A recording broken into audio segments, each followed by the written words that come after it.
दोस्तों, टाइटैनिक जहाज का नाम तो आप लोगों ने सुना ही होगा। एक ऐसा पानी का जहाज कि जिसको गुजरे हुए हमारी इस दुनिया से 100 साल से भी ज़्यादा वक्त गुजर चुका है।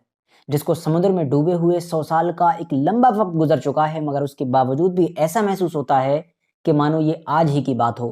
क्यों महसूस होता है? क्योंकि इसके किस्से, इससे जुड़ी कहानियाँ, इससे जुड़ी नॉवेल्स, इससे जुड़ी फ़िल्में इतनी ज़्यादा मशहूर हैं कि लोगों के ऊपर से इसका जुनून और इसके बारे में जानने की भूख को कम होने ही नहीं देती है। एक ऐसा जहाज था कि जिसके बारे में इसके बनाने वाले लोगों का यह मानना था कि हमने न सिर्फ अभी तक का सबसे बड़ा जहाज बनाया है, बल्कि इतिहास का पहला ऐसा जहाज बना दिया है कि जो शायद कभी डूबेगा ही नहीं। यही वजह थी कि इस जहाज को नाम भी दे दिया गया था कभी न डूबने वाले जहाज का। मगर अफसोस, बनने के बाद अपने पहले ही सफर में, जो इसको सफर 1912 में इंग्लैंड से न्यूयॉर्क के लिए तय करना था, पहले ही सफर में, पहले ही रात में यह जहाज डूब गया था। न सिर्फ डूबा, बल्कि इस तरह से डूबा कि जिन 2200 से 2400 लोगों को ये अपने साथ लेकर जा रहा था, उसमें से 1500 से भी ज़्यादा लोगों ने जान गंवाई और सिर्फ 700 के करीब लोग ही अपनी जान जैसे-तैसे बचाने में कामयाब हो पाए थे। मगर दोस्तों, 1912 में जब ये जहाज़ डूबा, उसके बाद से इसके चर्चे तो पहले ही हो गए थे। तो उसके बाद से पूरी दुनिया में इसके खूब और ज़्यादा चर्चे हुए। लोगों में ये जानने की भूख बरकरार रही कि आखिर इस जहाज़ के साथ हुआ क्या?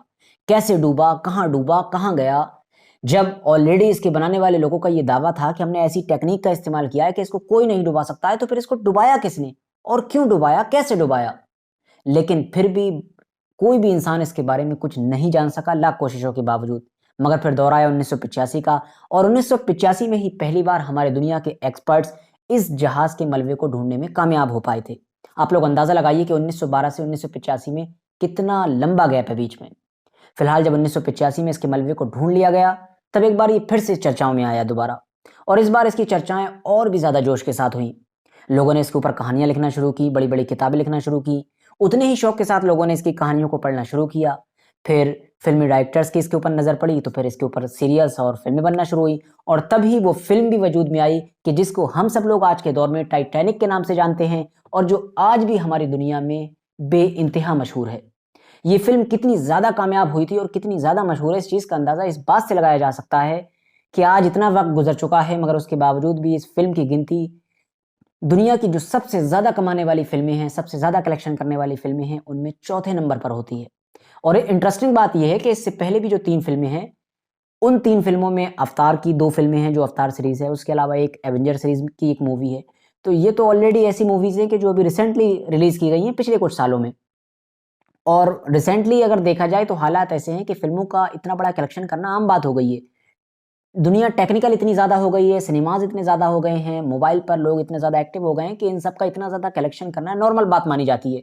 मगर इस फ़िल्म ने 1995 यानी कि 90 के दशक में भी इतनी ज़्यादा कमाई की थी कि आज तक ये टॉप 5 में बनी हुई है, और अभी भी नहीं लगता है कि इसको कोई हटा सकता है। फिलहाल दोस्तों, जब टाइटैनिक से जुड़ी हुई हर चीज़ फ़ेमस होने लगी, इससे जुड़ी किताबें, इससे जुड़ी फ़िल्में, इससे जुड़े सीरियल्स, इससे जुड़े जो ऑब्जेक्ट्स बनाए जाते थे, लोग उनको अपने घरों पर रखते थे, एक एंटीक की तरह।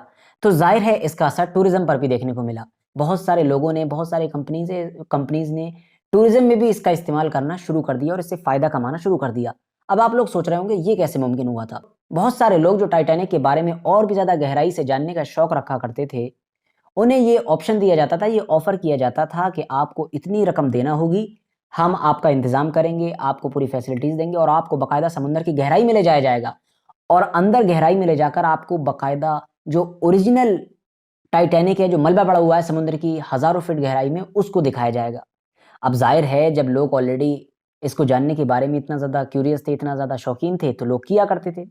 लेकिन ये सब करना बहुत ज़्यादा महँगा हुआ करता था, और ये अभी तक होता आ रहा है, और अब इसको और ज़्यादा एडवांस कर दिया गया है।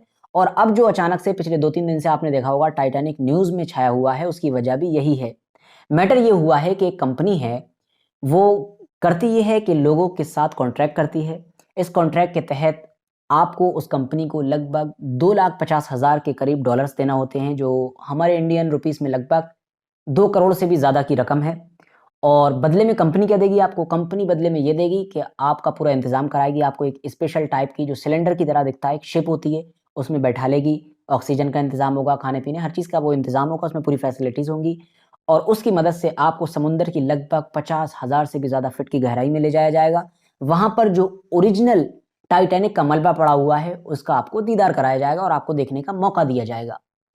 अभी 2-3 दिन पहले की ही बात है, इसी कंपनी से कॉन्ट्रैक्ट किया एक पाकिस्तान के अरबपति थे जिनका नाम दाऊद बताया जा रहा है और उनके साथ में उनके बेटे भी थे। इसके अलावा एक ब्रिटेन के बिजनेसमैन बताए जा रहे हैं और 1-2 और एक्सप्लोरर थे। इन सब ने कंपनी के साथ कॉन्ट्रैक्ट किया और इन सबको एक शिप में बैठालकर, उसी स्पेशल शिप में बैठालकर रवाना कर दिया गया।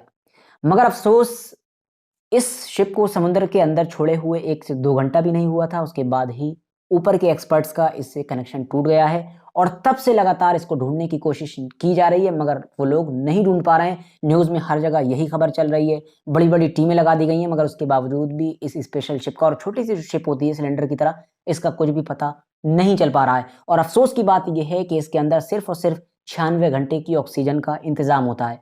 यानी अगर 96 घंटे तक उसको ऊपर नहीं लाया गया, तो ऑक्सीजन खत्म हो जाएगी और अंदर बैठे हुए लोगों के लिए मुसीबत खड़ी हो जाएगी, क्योंकि वो लोग अंदर बैठकर सांस ले ही नहीं पाएंगे। तो इसीलिए कोशिश की जा रही है कि जल्द से जल्द इसको ढूंढ लिया जाए, वरना 1912 में, यानी कि 20वीं सदी में जिस टाइटैनिक ने तबाही मचाई थी और पूरी दुनिया को एक बड़ा गम दिया था, वही टाइटैनिक 21वीं सदी में भी एक बड़े हादसे का और एक बड़ी मुसीबत का सबब बन सकता है। फिलहाल ये थी आज की खबर और मैंने आपको टाइटैनिक से जुड़ी हुई बेसिक भी बहुत सारी इन्फॉर्मेशन दी। वीडियो अगर पसंद आई हो तो वीडियो को ज़रूर लाइक करें। मैं था Sarik Zuhaib. Thanks for giving your precious time.